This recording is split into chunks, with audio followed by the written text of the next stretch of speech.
Hey everyone, and welcome back to another Top 10 video. Now, one of the most enigmatic characters in Star Wars, hero and villain alike, is Revan. He was one of the most powerful and influential beings in galactic history, and a true champion of both the light and dark sides of the Force. Let's start off with number 1, the military genius. A master tactician, Revan was the supreme commander of Jedi and Republic forces in the Mandalorian Wars, and often surprised his enemies with his unorthodox and effective maneuvers and strategies. The Mandalorian warrior clans, whose conquest and enslavement of the galaxy was halted by Revan's entrance into the war, lost many of their forces to Revan, but still held their greatest enemy in high regards because of what a fierce warrior he was, and due to his incredible talent for warfare. But as ruthless as the Mandalorians could get, which is pretty ruthless, even they could not have prepared for how far Revan could go. The Jedi leader in the final battle of the war activated an ancient device called the Shadow Generator on Malachor 5, and sacrificed an immense number of not just Mandalorians, but Revan's own troops as well, annihilating his enemies for good with the superweapon. However, at the same time, it also corrupted all the Jedi under his command, except for one of his generals, Meetra Surik, who managed to cut herself off from the Force temporarily to avoid falling to the dark side. Number 2.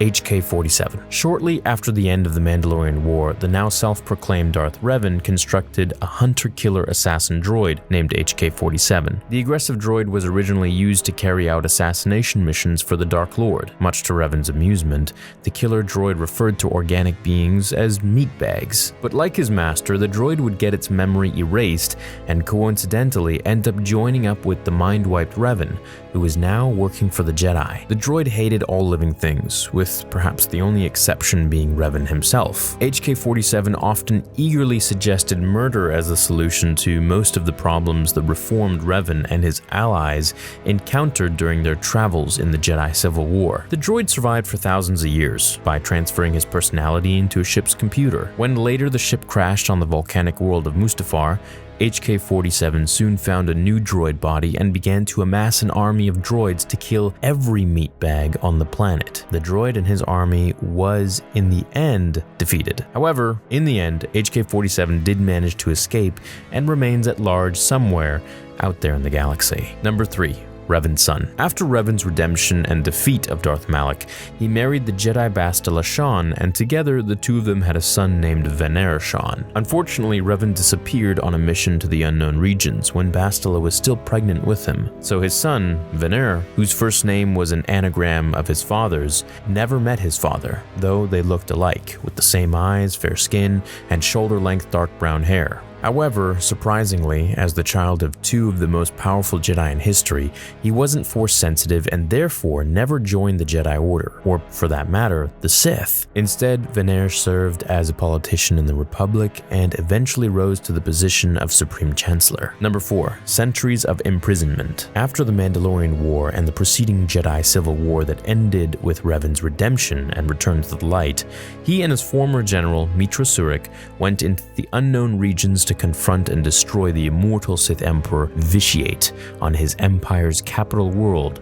of Dromund Kaas. Though he and his allies fought fiercely, a last-minute betrayal led to Revan's defeat. Meetra was killed and Revan held prisoner in a stasis for 300 years, where the Sith Emperor tortured him through the Force as he tried to invade Revan's mind and get him to reveal the strengths and weaknesses of the Republic and the Jedi Order. However, perhaps Revan's greatest strength was his mind, so he not only managed to resist the endless torment and telepathic attacks, but was also able to fight back by using his will to subtly influence the Emperor, augmenting the immortal's fear of death and causing him to postpone his planned invasion of the Republic for 3 centuries. Number 5. Darkside rituals. While being tortured through the centuries, Revan was able to glimpse many secrets of the Force from his torturer, Vitiate, without the powerful Sith Emperor being aware of what he was accumulating from his mind. This included the ritual of Nathema, perhaps the most complex and elaborate Sith ritual ever conceived. Whether Revan had known of the ritual but forgotten about it later, or after the Jedi mind-wiped him, is unclear. He could have learned of the ritual beforehand when he and Malak had come under the Sith Emperor's influence before the Jedi Civil War. What is known is that he recorded a transcript of the ritual into his Sith holocron, which thousands of years later was rediscovered by the forefather of the Rule of Two, Darth Bane. It was an ability Vitiate had used to drain the life force of 8,000 Sith Lords and almost all other life on the planet of Nathema. This was to augment his strength in the Force and to make him immortal. Now, I know there are a lot of Vitiate fans in the comments, so let me know if you think Vitiate could take on Sidious in an all-out brawl, or maybe if you want that animated. Anyways, using what he had assimilated from the ritual, Revan was able to come with his own right, the Thought Bomb, a Force nexus capable of absorbing the soul of any Force-sensitive being caught within its radius, and doing so by catching it in a swirling vortex of never-ending pain and torment for all eternity. Sounds great, I know. A ritual again Darth Bane learned of from Revan's holocron centuries later and would use to annihilate thousands of Jedi and eliminate every Sith except himself during the war between the Army of Light and the Brotherhood of Darkness on the planet Rusan. Number 6. Aid from a dead friend. Though Revan was still strong, he could not have fought off the Sith Emperor's assault through the centuries without the aid of Mitra Surik, the Jedi General's Force ghost, remaining at Revan's side throughout his time in stasis. She allowed him to feed off her essence so her sustenance could strengthen his resolve. Whenever Vitiate's torture became too much and weakened him, her spirit continued to refresh and restore Revan, allowing the powerful Force user to carry on in his perpetual war of wills with the Sith Emperor. Number 7.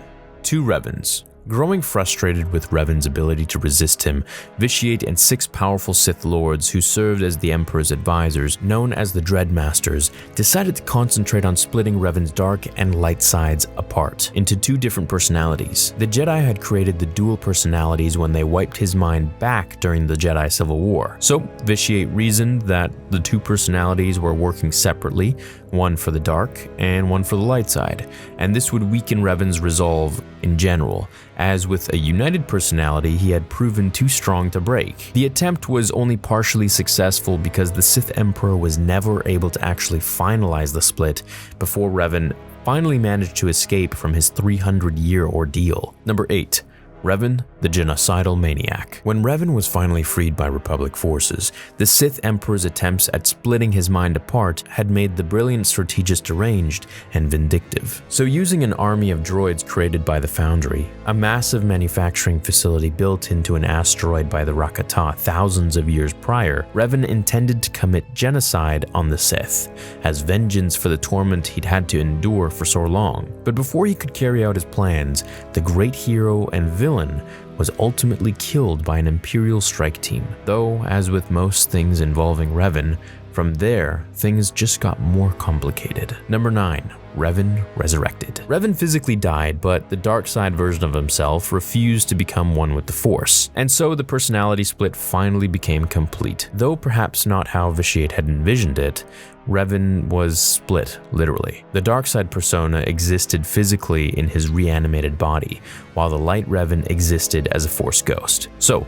body and soul were split. The dark side Revan continued with his plans against the Sith Emperor, taking control of a secret cult that had sprung up within the Empire that was devoted to him. These were known as the Revanites, and intended to use them to eliminate Vitiate and remake the Republic, while his light side spirit believed that he should have died long ago and become one with the Force. Number 10. Final Defeat. The Dark Revan decided that he would use the Sith Emperor's own ritual of Nathema to destroy him personally. So, he attempted to enact the ceremony on Yavin 4 to battle Vitiate. But again, his plans were disturbed by a group of adventurers. This time, a coalition between Republic and Imperial forces who saw Revan as a threat to both their sides of the galactic conflict. Revan retreated into Yavin's jungles to an ancient temple known as the Forgotten Terrace. But when yet another strike team came after him, led by the galactic hero known as the Outlander, the Dark Revan once again held his own against their forces. Whenever he would defeat one of the warriors, Revan's light side spirit would shield the Outlander and resurrect the fallen. The spirit also raised the strike team to higher levels, as they fought across 3 levels of terrain against his physical evil half. But ultimately, with the strike team and Revan's light side ghost, the Dark Revan was defeated permanently, and the 2 halves of Revan were once again reunited and in peace, becoming one with the Force again. The Outlander and the strike team knew they had barely survived the encounter. Hope you guys enjoyed this video about Revan, top 10 facts about his story, and I can also make a top 10 about his powers, which is pretty interesting as well. Thanks for watching this video. Leave a like if you enjoyed it, and I'll catch you in the next one. Until then, remember, the Force will be with you always.